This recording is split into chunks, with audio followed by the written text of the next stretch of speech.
मोदकाचे सारण बनवण्यासाठी विळीवर किसलेला जर नारळ असेल, ओला नारळ, तर अप्रतिम असे सारण बनते. चिवट अजिबात बनत नाही आणि मऊसूत आणि छान असं त्याला तेल सुटतं. तर अशा प्रकारे नारळ खोवून घ्या. सगळ्यात चांगला आणि सोपा उपाय हाच आहे. आपण आता हे 4 खोवून घेऊया. मोदक करण्यासाठी म्हणजे सारण करण्यासाठी ते आपण 1.5 वाटी, जी वाटी तुम्हाला गूळ भरलेली दिसते त्या वाटीने गूळ घेतलाय. 1.5 वाटीने 1 वाटी गूळ घेतलेला आहे आणि नारळ छान खोवून घेतलेला आहे. तर आता इथे आपण हा तुपावर छान घालून परतून घेणार आहे थोडा वेळ. तर मस्तपैकी 2 मिनटं परतून घ्यायचं, जास्त वेळ नाही.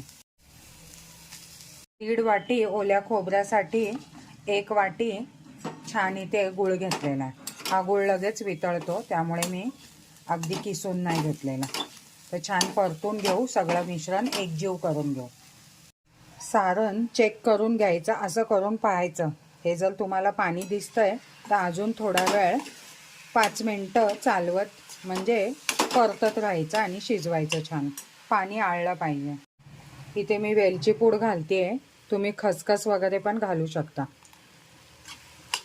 ड्रायफ्रुट्स पण घालू शकता, पण मी फक्त वेलची पूड घालणार आहे.